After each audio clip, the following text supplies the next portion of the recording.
Praise Lord. यीशु मसीह के पवित्र सामर्थ्य नाम में मैं आप सबका स्वागत करता हूँ और धन्यवाद देता हूँ पिता परमेश्वर का, क्योंकि वो बहुत भला है और उसकी भलाई सदा की है। वो हमसे बहुत प्यार करता है। मैं बहुत उत्साहित हूँ आज जिस वचन को लेकर परमेश्वर ने, मैं आपके सामने हूँ, आपके समक्ष हूँ। अद्भुत वचन है, वो विचार अद्भुत है। प्रार्थना, यस, प्रार्थना क्या है? कई बार हम अपने जीवन में प्रार्थनाएं करते हैं, परमेश्वर से मांगते हैं और हम आशा करते हैं कि परमेश्वर हमारी प्रार्थना को सुनता है और वो पूरी करेगा। बिल्कुल सच है, हमें ऐसा ही आशा करनी चाहिए। लेकिन कभी कभी हमारी प्रार्थनाओं को पूरा होने में देर होती है, कभी कभी नहीं भी होती है और हमारा उत्साह कम हो जाता है, हम निराश हो जाते हैं, हमारे अंदर अविश्वास आता है। आज मैं आपको बताऊंगा कि हमें प्रार्थनाएं कब करनी चाहिए, कैसे करनी चाहिए, ताकि हमारी प्रार्थनाएं पूरी हों, ताकि हम उन प्रार्थनाओं के जरिए परमेश्वर के और करीब आ सकें। आज का विषय बहुत अच्छा है, तो मैं आपसे निवेदन करता हूं कि प्लीज़ ध्यान से इस विषय को समझने की कोशिश करिएगा। पेन और पेपर ले लीजिए, बाइबल ले लीजिए, जो मैं आपको वचन बताऊं वो लिखिए और बाद में उसको ध्यान से देखिए। और प्लीज़ मैं रिक्वेस्ट करता हूं, पूरा देखिएगा इस वचन को। ज़्यादा बड़ा नहीं है, छोटा वचन है, लेकिन ज़्यादा इसको पूरा देखने की कोशिश करिए और शेयर करिए, ताकि औरों तक ये वचन पहुँचे और लोग आशीष पाएँ और आप आशीष का कारण बने। Praise the Lord, hallelujah. कई बार देखने में आता है कि हम भावुक हो जाते हैं, हम बहुत ही निराश हो जाते हैं जैसी हमारी प्रार्थनाएं पूरी नहीं होती। देखिए भजनकार क्या कहता है, मैं आपको एक भजन से शुरू करूंगा, उसके बाद हम आगे बढ़ेंगे। भजन संहिता 77 का 1 पढ़िए बेटा। मैं परमेश्वर की दोहाई चिल्ला चिल्ला कर दूंगा। यस, मैं परमेश्वर की दोहाई दूंगा। Yes. और वो मेरी ओर कान लगाएगा। आमीन। दूसरा वचन, संकट के दिन मैं प्रभु की खोज में लगा रहा। संकट के दिन मैं प्रभु की खोज में लगा रहा। आगे बढ़िए। रात को मेरा हाथ फैला रहा। हाँ, रात को मेरा हाथ फैला रहा और ढीला ना हुआ। और ढीला ना हुआ। मुझ में शांति आई ही नहीं। मुझ में शांति आई ही नहीं। क्या हो रहा है इसको? ये कौन सी प्रार्थना कर रहा है? ये किस प्रभु को पुकार रहा है? परमेश्वर से हम जब प्रार्थना करते हैं और हमें शांति ना मिले, कभी ऐसा हुआ है क्या? होता है। कब होता है? इसका अगला वचन पढ़ेंगे, उसके बाद मैं आपको जवाब दूंगा। तीसरा वचन पढ़िए। मैं परमेश्वर का स्मरण कर करके कराता हूँ। मैं परमेश्वर का स्मरण कर करके करहाता हूं, बेचैन होता हूं, थकता हूं। आगे। मैं चिंता करते करते मूर्छित हो चला हूँ। मैं चिंता करते करते मूर्छित हो चला हूं। किसकी चिंता? एक तो जो परीक्षाएं मेरे ऊपर है, एक जो मुसीबत मेरे ऊपर है, और एक चिंता ये कि परमेश्वर मेरी प्रार्थना नहीं सुन रहा है। आगे। तू मुझे झपकी लगने नहीं देता। हाँ, नींद ही नहीं आ रही, मेरी आंखों में नींद ही नहीं है, बेचैनी है, तनाव है, मैं व्याकुल हूं। आगे बेटा। मैं ऐसा घबराया हूँ हाँ। कि मेरे मुंह से बात नहीं निकलती। मैं ऐसा घबरा गया हूं कि मेरे मुंह से बात नहीं निकलती। Praise the Lord. तीसरा खत्म हुआ है? चौथा खत्म। तीसरा, हालेलुया। मेरे मुंह से बात नहीं निकलती। अब देखिए यहां पर भजनकार क्या कह रहा है, वो क्या कह रहा है? तीसरा दोबारा पढ़िए बेटा, तीसरा दोबारा पढ़िए, मैं आपका ध्यान देना चाहता हूं इसमें। मैं परमेश्वर का स्मरण कर करके कराता हूँ। हाँ, मैं चिंता करते करते मूर्छित हो चला। अब देखिए यहां पर वो क्या कह रहा है कि मैं चिंता करते, वो कैसी प्रार्थना कर रहा है? एक तो कह रहा है वो संकट में जब मैं प्रार्थना कर रहा हूं, मेरे हाथ खुले हुए हैं, मैं बेचैन हूं, मैं व्याकुल हूं, मैं थक गया हूं, मैं चिंता करते करते परेशान हो गया हूं, मैं अशांत हूं। Praise the Lord. क्यों होता है ये? क्या आपके संग ऐसा होता है? जब आप प्रार्थना करते हैं तो आप बेचैन हो जाते हैं, और अशांत हो जाते हैं, और निराश हो जाते हैं? ऐसा होता है आपके साथ? इसका मतलब आपका संबंध परमेश्वर के संग अच्छा नहीं है, आप उसको जानते नहीं है। और संकट में ही क्यों हो रहा है प्रॉब्लम? ये क्योंकि वो जो भाई है, जो वजनकार है, वो संकट में ही पुकार रहा है। उसने कभी परमेश्वर को याद ही नहीं किया। परमेश्वर को अगर आप सिर्फ संकट में ही पुकारेंगे और आप उम्मीद करेंगे कि इमीडिएट आपकी समस्याओं का समाधान हो जाए, तो परमेश्वर, देखिए परमेश्वर ने आपको चुना है, परमेश्वर ने आपको अपना बनाया है। परमेश्वर ने आपको अपने इकलौते पुत्र के द्वारा शुद्ध किया है। बहुत बड़ा बलिदान दिया है परमेश्वर ने आपके लिए, ताकि आप शुद्ध हो जाएं और पवित्र हो जाएं। Praise the Lord. और उसने एक हथियार दिया है प्रार्थना, कि प्रार्थना के जरिए तुम मुझसे बात करो। लेकिन हम प्रार्थनाएं हमेशा नहीं करते, हम सिर्फ संकट के दिन करते हैं। जब हम संकट के दिन प्रार्थना करते हैं तो वो हमारे अंदर बेचैनी पैदा करती है, निराशा पैदा करती है।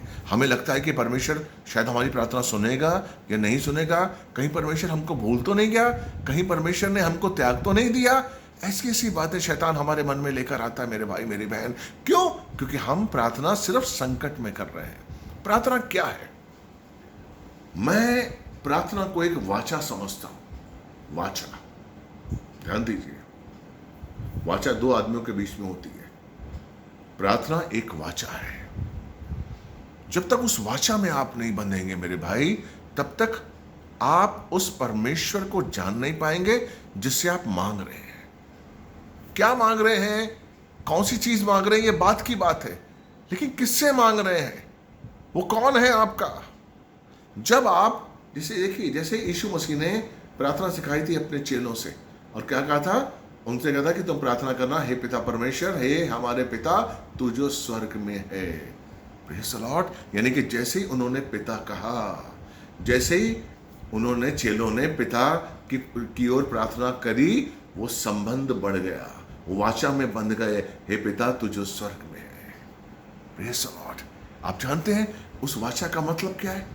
आप जब उसे पिता कहते हैं तो आप उस वाचा में बंध जाते हैं, और जब आप उस वाचा में बंध जाते हैं तब आपका यह जानना जरूरी है कि आप ये जाने कि पिता है कौन, पिता चाहता क्या है, पिता की इच्छा क्या है, परमेश्वर ने हमें क्यों चुना है, परमेश्वर क्यों चाहता है इस धरती पर हम रहें और परमेश्वर की अगुवाई में चलें।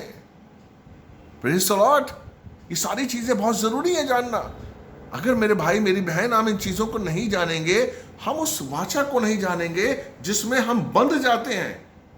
आप सब वाचा में बंधे हुए हैं। हम जैसे ही यीशु मसीह में आते हैं हम वाचा में बंध जाते हैं। हालेलुया। पहला कुरिन्थियन 11:25 कहता है कि उस वाचा, देखिए, जब यीशु मसीह ने मरने से पहले, क्रूसिफाइड होने से पहले, एक रात पहले जब अपने चेलों के संग प्रभु भोज लिया था, तो उन्होंने एक वचन कहा था। 25वां पढ़िए बेटा। इसी रीति से उसने बियारी के पीछे कटोरा भी लिया।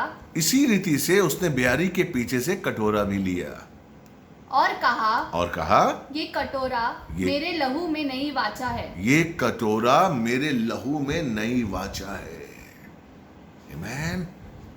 वाचा, यीशु मसीह ने वाचा शब्द का उपयोग किया। आगे बढ़िए। जब कभी पियो तो मेरे स्मरण के लिए यही किया करो। जब कभी तुम इस कटोरे में से पियो तो मेरे स्मरण के लिए, मेरी याद के लिए यही किया करो। लेकिन क्या है, कैसे याद करेंगे? आप कैसे याद करेंगे यीशु मसीह को? मुझे बताइए कि यीशु मसीह ने हमारे लिए बलिदान दिया। मेरे भाई, जब हम उस वाचा में बंधेंगे तब हम उस एहसास को अपने अंदर लेकर आएंगे जो परमेश्वर ने यीशु मसीह के क्रूस के द्वारा हमारे अंदर डाला है। वो एहसास हमारे अंदर जीवित होना चाहिए कि यीशु मेरे लिए मरा, यीशु ने मुझे मुक्ति दी, यीशु मसीह ने मुझे पापों शापों से मुक्त किया। यीशु मसीह क्या चाहता है? Praise the Lord. ये सारी वाचाएं, वो क्या कहता है, इस कटोरे को जो आप पिएंगे तब आप एक नई वाचा में बंध जाएंगे अपने आप, और उस वाचा के द्वारा ही आप काम करेंगे। अब जब उस कटोरे में से हमने पिया, जब हम नए मसीह बने, जब विश्वासी बने, तो हम वाचा में आ गए। अब हमारी हर चीज वाचा के अनुसार है। हमारी प्रार्थना भी वाचा है, क्योंकि हम उस वाचा में बंध चुके हैं। हेलो, आप समझने की कोशिश कर रहे हैं? जब आप नए मसीह बने थे तो आप वाचा में बंध गए थे। जब आपने उस कटोरे में से पिया था, जब उस लहू को पिया था, जब आपने यीशु मसीह पर विश्वास किया था, आप उस वाचा में बंध गए थे। इसलिए आपकी हर प्रार्थना इस समय जब आप करते हैं वो वाचा के अनुसार है, वो वाचा के अनुसार होनी चाहिए।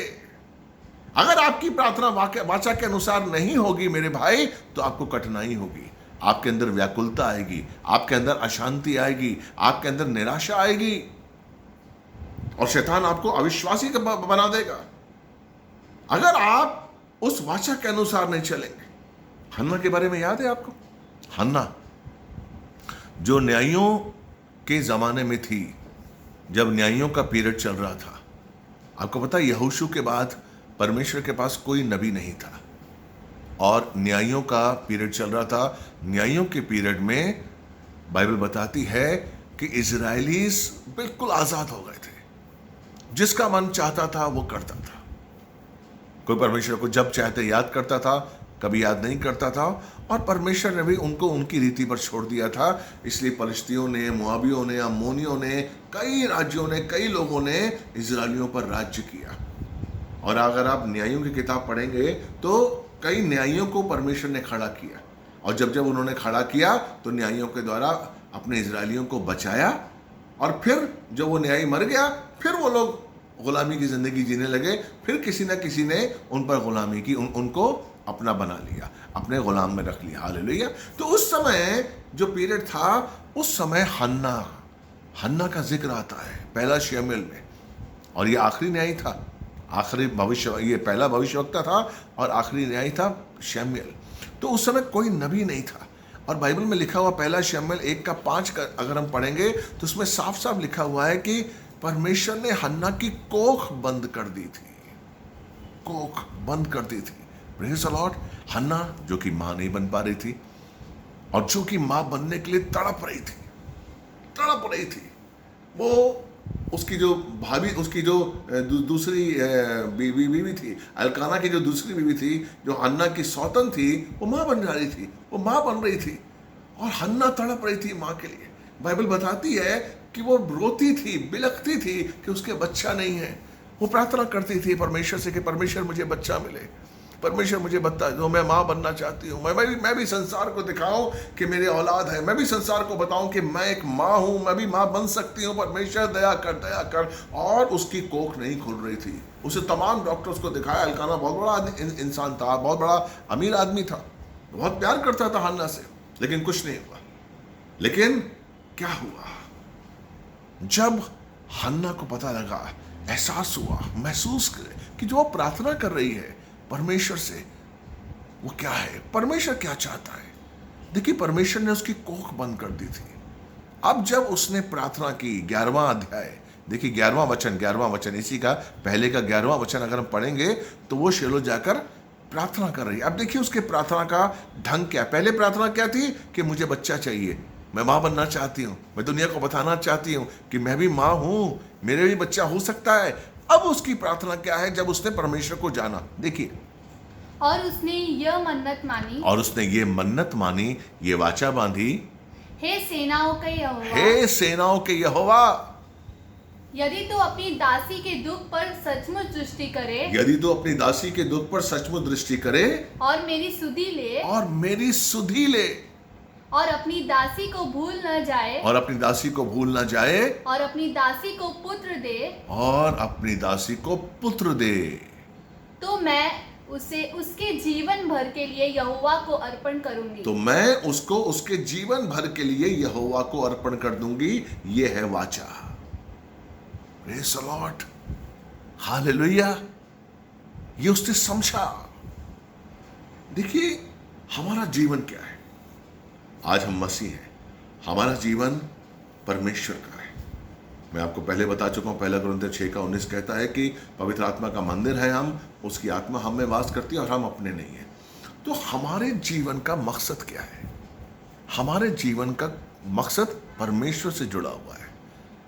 जब हमारी प्रार्थनाएं परमेश्वर से जुड़ी हों, जब हमारे जीवन का हर कोण, दृष्टिकोण, जब हमारे जीवन का हर छोर परमेश्वर से जुड़ा होगा, हमारा कोई भी काम, अगर हम बुद्धि मांग रहे हैं तो परमेश्वर को समझने के लिए, अगर हम शक्ति मांग रहे हैं तो परमेश्वर के राज्य में आगे बढ़ने के लिए, काम करने के लिए, अगर हम पैसा मांग रहे हैं तो परमेश्वर के राज्य में आगे बढ़ने के लिए, अपने उसके राज्य को बढ़ाने के लिए, कलीसिया को बढ़ाने के लिए, मिनिस्ट्री को बढ़ाने के लिए, हमारा हर काम परमेश्वर से जुड़ा होना चाहिए।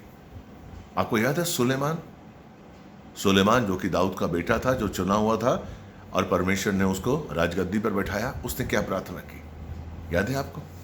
उसने कहा, परमेश्वर मुझे बुद्धि दे, ताकि जो प्रजा तूने मुझे दी है उसको मैं अच्छी तरीके से संभाल सकूं। याद है आपको क्या मांगा था सुलेमान ने? बुद्धि मांगी थी, लेकिन अपने लिए नहीं, जो प्रजा तूने मुझे दी है, यानी कि तूने जो मुझे राज्य दिया है, तेरी बुद्धि के अनुसार मैं उस राज्य को चलाऊं।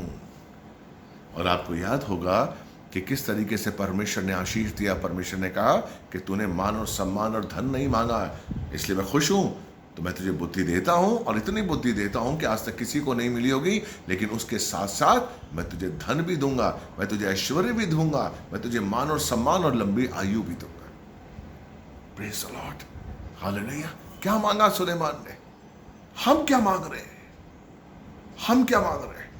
हम जब प्रार्थना करते हैं परमेश्वर से तो अपनी नौकरी के लिए मांगते हैं कि मेरी नौकरी अच्छी हो जाए, मेरी नौकरी स्थिर रहे, मेरी नौकरी में इंक्रीमेंट हो, मैं नौकरी के जो काम हैं, मेरी जो नौकरी में काम आ रहे हैं, जो प्रोजेक्ट्स आ रहे हैं, वो अच्छी तरीके से मैं कर सकूं। अच्छी बात है, लेकिन अगर आप ये मांगे मेरे भाई मेरी बहन कि परमेश्वर मुझे वो बुद्धि दे, मुझे वो ज्ञान दे ताकि मैं तुझे समझ सकूं, ताकि मैं तेरे वचनों को जान सकूं, ताकि मैं तेरे ऊंचाई लंबाई गहराई को समझ सकूं, तेरी परिपूर्णता में बढ़ूं, तेरी परिपूर्णता में भर जाऊं, यीशु के प्रेम को जान सकूं जो ज्ञान से परे है। अगर आप ये प्रार्थना करेंगे मेरे भाई मेरी बहन, और आप उसके बाद अगर नौकरी करेंगे ना, आप देखिए आपको अद्भुत बुद्धि देगा परमेश्वर। जब हम परमेश्वर को जानकर संसार में निकलते हैं ना, तो हम संसार पर राज्य करते हैं। ध्यान दीजिए, पहले हम संसार में थे, संसार हमारे ऊपर था, संसार हम पर अधिकार, हम संसार के अनुसार चलते थे। लेकिन जब हम परमेश्वर में आए, जब हम यीशु मसीह में आए, तो हम परमेश्वर के संग बन गए, परमेश्वर की संग हम एक वाचा हो गए। इसका मतलब जब हम अब संसार में जाएंगे तो संसार के मुताबिक हम नहीं, संसार हमारे मुताबिक चलेगा। क्योंकि मेरे संग कौन है? संसार को रचने वाला, वो रचयिता है। Praise the Lord. यही फर्क है, यही फर्क है उस वाचा का। जब हम उस वाचा में बंध जाते हैं, जब हम उस कमिटमेंट में बंध जाते हैं, तो हम अधिकारी बन जाते हैं, हम अधिकारी बन जाते हैं। और ये बात हन्ना ने समझ ली, ये हन्ना ने समझ ली बात कि परमेश्वर ने मेरी कोख बंद कर दी। क्योंकि तमाम डॉक्टर्स को दिखाया, तमाम वैद्यों को दिखाया, किसी ने भी कहा कुछ प्रॉब्लम नहीं है, तेरी कुछ नहीं हो सकता। तब वो उसके पास आई, तब उसे एहसास हुआ, तब परमेश्वर ने उसके मन में विचार डाला, एहसास हुआ कि नहीं, मुझे तेरी कोख से एक नबी चाहिए, मुझे तुझे यूज करना है। और जब उसने ये एहसास किया, आज क्या चाहता है परमेश्वर हमसे? परमेश्वर यही तो चाहता है कि मैंने तुझे चुना है ताकि तू मेरा राज्य बढ़ाए, जाओ, ताकि मैं तुझे यूज कर सकूं। मरकुस में बाइबल क्या कहती है? यीशु मसीह क्या कहता है? जाओ, जाकर सुसमाचार सुनाओ अन्य जातियों को, और जो विश्वास करें उनके अंदर ये चिन्ह होंगे। Praise the Lord, hallelujah. क्या काम है हमारा? हमारा काम है परमेश्वर के राज्य में आगे बढ़ना, हमारा काम है परमेश्वर के अनुसार चलना। तो हमारी प्रार्थनाएं भी परमेश्वर के अनुसार ही होनी चाहिए। Praise the Lord. आपको हर चीज की जरूरत है, प्रभु को पता है। आपको क्या चाहिए, परमेश्वर को पता है। परमेश्वर लोगों के दिलों से बात करेगा। लेकिन ये जो भाई कह रहे हैं, अगर भजन संहिता 77 का दूसरा पढ़ेंगे कि मैं संकट के दिन बेचैन हो गया, जब मैंने प्रार्थना की तो मैं बेचैन हो गया। क्यों बेचैन हो गए आप क्यों बेचैन हो गए? क्योंकि आपका रिश्ता परमेश्वर के संग अच्छा नहीं है। आप क्यों हाफ रहे हैं? आप क्यों निराश हो रहे हैं? रात भर आपकी आंखें खुली हुई हैं, क्यों? 70 का 1 पढ़िए बहन, 70 भजन संहिता 70 का 1। कभी कभी हम ये भी गलती करते हैं, देखिए 70 का 1। हे परमेश्वर, हाँ, मुझे छुड़ाने के लिए, हाँ, हे यहोवा, मेरी सहायता करने के लिए फुर्ती कर। मुझे छुड़ाने के लिए, मेरी सहायता करने के लिए परमेश्वर फुर्ती कर, इमीडिएट हो जाए। हम समझना नहीं चाहते, हम उस रिश्ते के अनुसार नहीं चलना चाहते, हम नहीं सोचना चाहते कि परमेश्वर की योजना क्या है, हम समझना नहीं चाहते कि परमेश्वर क्या चाहता है। नहीं, फुर्ती कर, अभी हो जाए बस। मेरे पास कितने फोन आते हैं, कितने, इमीडिएट हो जाए। नहीं मेरे भाई, नहीं, यही तो गड़बड़ है। इसीलिए तो आप व्याकुल हो रहे हैं, इसीलिए आप व्याकुल हो रहे हैं। इमीडिएट फुर्ती कर, परमेश्वर फुर्ती कर, अभी मुझे नौकरी मिल जाए, अभी मेरा पति ठीक हो जाए, अभी मेरी पत्नी ठीक हो जाए, अभी मेरे पास ये आ जाए, अभी हो जाए। इसका मतलब आपने परमेश्वर को जाना ही नहीं है। वो तो क्या कहता है, भजन संहिता 139:4 क्या कहता है कि आपके मुंह से निकलने से पहले वो जानता है कि आपको क्या चाहिए। हेलो, वो तो जानता है, लेकिन आप उसको कैसे देखते हैं? आपकी नजर में वो कौन है? आप क्या सोचते हैं प्रार्थना करते समय कि मैं प्रार्थना कर रहा हूं? किससे प्रार्थना कर रहा हूं? उस परमेश्वर से। वो परमेश्वर बहरा नहीं है, वो परमेश्वर सब कुछ कर सकता है। उसके हाथ छोटे नहीं है, उसके हाथ बहुत बड़े हैं। यशाया 51 का आपका 59 का 1-2 पढ़ेंगे आप, बाद में पढ़िएगा तो आपको पता चलेगा कि उसके हाथ छोटे नहीं है, वो सब कुछ कर सकता है। लेकिन क्यों नहीं कर रहा है? लेकिन क्यों आपकी प्रार्थनाएं पूरी नहीं हो रही हैं? क्यों आप व्याकुल हो रहे हैं? क्यों आप निराश हो रहे हैं? क्यों आप डरे हुए हैं प्रार्थना करते समय? क्योंकि आपका संबंध परमेश्वर से अच्छा नहीं है। आप अपने संबंध को, अपने रिश्ते को नहीं बढ़ा रहे हैं। हमें अपने रिश्ते को रोज बढ़ाना है। मेरे रोज कामों से, मेरे रोज के दिनचर्या से, मेरे रोज के जीवन जीने की शैली से मेरा रिश्ता परमेश्वर से बढ़े। मैं कोई भी ऐसा काम ना करूं, मैं कोई भी ऐसा विचार अपने अंदर ना लाऊं जिससे कि मेरा रिश्ता परमेश्वर से कमजोर हो जाए ना। कभी भी कुछ भी हो, तभी तो परमेश्वर कहता है वो धीरजवंत है, वो आपको देख रहा है। Praise the Lord. इसीलिए भजन संहिता 40 का 1 क्या कहता है? देखिए यहां पर 70 का 1 आपने पढ़ा, उसमें क्या लिखा हुआ कि मेरे पिता परमेश्वर मुझे आशीष देने में फुर्ती कर। अब यहां 40 का 1 क्या कहता है? भजन संहिता 41, मैं धीरज से यहोवा की बाट जोतता रहा। मैं धीरज से यहोवा की बाट जोता रहा। आमीन। कितना अच्छा भक्त है ये, कितना समझदार भक्त है ये। मैं धीरज से परमेश्वर की, यानी कि उसने प्रार्थना की है और वो बाट जो रहा है। उसे विश्वास है कि मेरा यीशु आएगा, मेरी प्रार्थनाएं पूरी होंगी, जो मैं मांग रहा हूं वो मुझे मिलेगा। मैंने किससे मांगा है? अपने पिता से मांगा है। पिता कौन है मेरा? वो सर्वशक्तिमान, इस धरती का, इस स्वर्ग का रचयिता है। वो जब मेरे लिए अपने इकलौते पुत्र का बलिदान कर सकता है, तो क्या वो मेरी इच्छाओं को पूरा नहीं कर सकता है? कर सकता है। रोमियो 8:32 क्या कहता है कि वो जब हमारे लिए अपने पुत्र को दे सकता है, तो वो हमारे लिए कुछ क्यों नहीं कर सकता है? लेकिन वो यहां पर क्या कह रहा है कि मैं धीरज से परमेश्वर की बाट जोता रहा। देखिए, धीरज शब्द में निराशा नहीं होती है, धीरज शब्द में व्याकुलता नहीं होती है, धीरज में शांति होती है। धीरज आनंद को दर्शाता है। Praise the Lord. पेशेंस, धीरज पवित्र आत्मा का एक फल है। Praise the Lord. वो फल हमारे अंदर परमेश्वर पैदा करना चाहता है कि हम में वो धीरज आए, संयम आए। Praise the Lord. हम धीरजवंत बने। इसलिए वो क्या कह रहा है बेटा? दोबारा पढ़ो।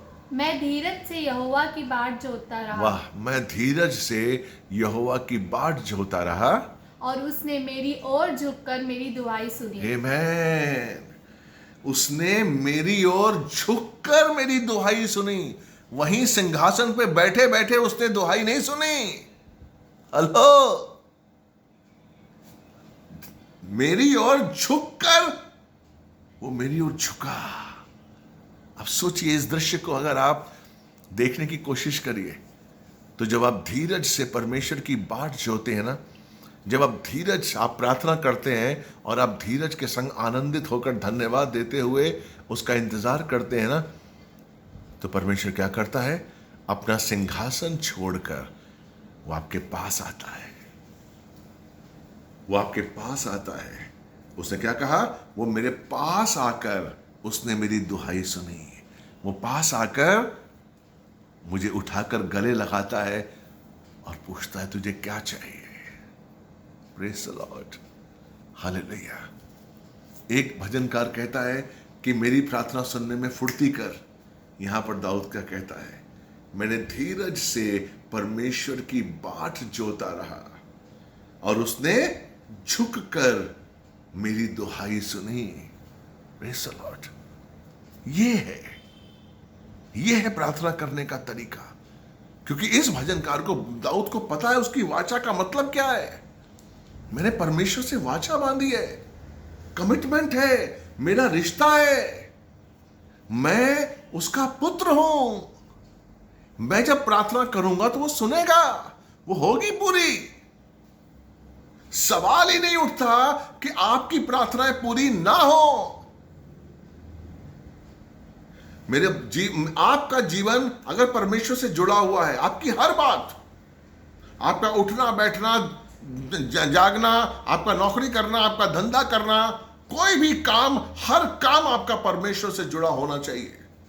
इसका मतलब ये नहीं कि आप बाहर काम नहीं कर रहे, बाहर काम कर रहे हैं, लेकिन परमेश्वर के वचन के अनुसार। आप धंधा कर रहे हैं, परमेश्वर के वचन के अनुसार। आपकी शादी है, परमेश्वर के वचन के अनुसार। आप जो भी जिंदगी जी रहे हैं, परमेश्वर के वचन के अनुसार। परमेश्वर पहला है, परमेश्वर पहला। आप उस वाचा में बंधे हुए हैं, आप निकल नहीं सकते, आप निकल नहीं सकते, आप बंध गए वाचा में। अब आप अगर उस वाचा से निकलेंगे, देखिए इसीलिए तो आप वाचा को जब तक नहीं समझेंगे, आप प्रार्थनाओं में व्याकुल रहेंगे, आप प्रार्थनाओं में निराश हो जाएंगे। वाचा को समझिए। इब्राहिम के साथ 4 बार कमिटमेंट की, 4 बार, 12 में, अध्याय 12, उत्पत्ति 12 में, उस पर 13 में की, 14 में, 15 में, 4 बार परमेश्वर ने इब्राहिम के संग वाचा बांधी कि मैं तुझे पुत्र दूंगा, तू मेरा है। लेकिन इब्राहिम ने उस वाचा को सीरियसली नहीं लिया, उस वाचा में नहीं बंधा, इसलिए उसने 5वीं बाधा खतने की बांधी। और 17वां क्या कहता है? 17वां में उसने चेतावनी दी। उत्पत्ति 17, जेनेसिस 17:1, उसने चेतावनी दी इब्राहिम को परमेश्वर ने, क्योंकि उससे पहले वो गलती कर चुका था। क्या है? 17 का 1, 17, जेनेसिस 17:1। जब अब्राहम 99 वर्ष का हो गया, जब इब्राहिम 99 वर्ष का हो गया, 13 साल तक परमेश्वर ने उससे बात नहीं की, 13 साल तक। आगे, तब यहोवा ने उसको दर्शन देकर कहा, तब यहोवा ने उसको दर्शन देकर कहा, मैं सर्वशक्तिमान ईश्वर हूँ। चेतावनी दे रहा है परमेश्वर की, मैं सर्वशक्तिमान ईश्वर हूं, मेरी उपस्थिति में चल, मेरी उपस्थिति में चल और सिद्ध होता जा। और सिद्ध हो। बिना उसके तो सिद्ध नहीं हो सकता है। तू कहां भटक रहा है? जो वाचा बांधता है उसको पूरा नहीं करता है। चेतावनी दे रहा है। उसके बाद खतने की वाचा बांधी परमेश्वर ने। और उसके बाद इब्राहिम, क्योंकि हमारा मूल पिता है, हालेलुया, आप सब जानते हैं कि उसने कितना बड़ा परीक्षा दी और कितना बड़ा परमेश्वर के चरणों में विश्वास किया उसने। Praise the Lord. मेरे भाई, हमारी हर प्रार्थना पूरी होती है और हमारी हर प्रार्थना पूरी होगी। आपका मांगने का तरीका होना चाहिए। आप उस वाचा के मद्देनजर मांगे, जिस तरीके से हन्ना ने मांगी थी। यस, परमेश्वर के मन को जाना, परमेश्वर के संग वाचा बांधी। आपको पता है, जब आप उस वाचा के अनुसार चलते हैं ना, तो परमेश्वर आपकी बुद्धि खोल देता है। परमेश्वर आपकी बुद्धि खोल देता है। यही हन्ना जो पहले कहती थी कि मुझे चाहिए, मेरा बच्चा चाहिए, मैं मां बनना चाहती हूं, मेरी सौतन मां बनी हुई है, दुनिया मां बन, मैं मां बनना चाहती हूं, परमेश्वर मुझे बच्चा दे, मुझे बच्चा दे। लेकिन जैसे ही उसने वाचा बांधी, उसकी बुद्धि खुल गई, उसकी बुद्धि चेंज हो गई, वो परमेश्वर के मुताबिक चलने लगी। और क्या किया उसने? सबसे पहले जैसे ही बच्चा पैदा हुआ, उसने उसका नाम शमूएल रखा। शमूएल का मतलब परमेश्वर की ओर से। और क्या किया उसने? दुनिया के पास गई नहीं, वो गई नहीं दिखाने के लिए कि साहब मैं मां बन गई हूं, नहीं, वो उस वाचा को पूरा करने में लग गई। क्या प्रार्थना मांगी थी उसने? कि मुझे बच्चा दे, मुझे बच्चा दे। लेकिन जब उसने उस वाचा को समझा, जब उसने परमेश्वर की वाचा के कीमत को समझा, वो पहले ही दिन से, जैसे ही बच्चा हुआ, अलकाना गया, शीलो कहता, नहीं, मैं जब तक इस बच्चे को दूध पिलाना ना छोड़ा दूं, तब तक मैं नहीं जाऊंगी। उसने कोई मिठाई नहीं ली, उसने कोई उत्सव नहीं बनाया, बर्थडे नहीं बनाया अपने बच्चे का। वो सिर्फ और सिर्फ परमेश्वर की वाचा में लगी। यही तो बुद्धि खोलती है। जब आप वाचा के अनुसार अपने जीवन को निभाएंगे ना, तो परमेश्वर आपकी बुद्धि खोलेगा। और जब आप उस वाचा में बनते चले जाएंगे, परमेश्वर आपकी बुद्धि को और मजबूत करता जाएगा। दिन पर दिन आप मजबूत होते जाएंगे, दिन पर दिन आपको प्रकाशन मिलता जाएगा, दिन पर दिन आप परमेश्वर के और करीब आते जाएंगे, और करीब आते जाएंगे, और आप महसूस करेंगे, आप जो बोलेंगे वो होगा। शमूएल जो बोलता था वो होता था। बाइबल कहती है शमूएल जो कहता था वो होता था। क्यों? क्योंकि वो उस वाचा में बंधा हुआ था, वो जानता था। इसलिए मेरे भाई मेरी बहन, कभी भी मायूस मत होइए। हम मायूस होते हैं कि हमारी प्रार्थनाएं सुनी नहीं जाती हैं। नहीं, हम मसीह हैं, हम विश्वासी हैं, हमारी प्रार्थनाएं कैसे पूरी नहीं होंगी? हमारा सुनने वाला कौन है? परमेश्वर। वो रचयिता है और वो बहरा नहीं है, उसके हाथ हैं और काम करने के लिए तैयार है। वो अगर मेरे लिए अपने इकलौते पुत्र को दे सकता है, तो क्या वो मेरी प्रार्थनाओं को नहीं सुन सकता? सुन सकता है। और अगर वो नहीं सुन रहा है, इसका मतलब जरूर परमेश्वर की कोई इच्छा है मेरे लिए। उस इच्छा को जानने के लिए प्रार्थना करिए। अगर आपकी प्रार्थनाएं लेट हो रही हैं, तो उस इच्छा को जानने के लिए प्रार्थना करिए। घुटने टेकिए और परमेश्वर से कहिए, मुझे अपनी इच्छा बता, ताकि मैं उसके अनुसार जिंदगी जीऊं। और मैं आपको सच बता रहा हूं, एक आनंद आपके अंदर आएगा, एक परमेश्वर का प्यार आप महसूस करेंगे, उसके हाथ को अपने ऊपर महसूस करेंगे। जब आप धीरज के संग प्रार्थना करेंगे, वो अपना सिंहासन छोड़ेगा और आपके पास आएगा, आपको गले लगाएगा और आपकी दुहाई सुनेगा। मेरा पिता बहुत अच्छा है, मेरा यीशु बहुत अच्छा है। विश्वास करिए, प्रभु आपसे बहुत प्यार करता है। मैं विश्वास करता हूं आज का वचन आपको अच्छा लगा होगा। आइए मैं आपके लिए प्रार्थना करता हूं। पिता परमेश्वर, धन्यवाद देता हूं, इस पवित्र सामर्थी वचन के लिए धन्यवाद देता हूं। मैं विश्वास करता हूं सुनने वाले हर भाई बहन के लिए इनको आशीष दीजिए, बुद्धि, ज्ञान और समझ दीजिए, ताकि प्रार्थनाओं की शक्ति को समझ सकें और प्रार्थना एक वाचा के रूप में निभाएं। उस वाचा को समझे जो परमेश्वर ने हमारे जीवन के संग बांधी है यीशु के लहू के द्वारा, और उस वाचा के अनुसार हम चलें। यीशु मसीह के नाम से मांगते धन्यवाद। प्रार्थना आपने सुनी, कबूल की। आमीन, आमीन, आमीन।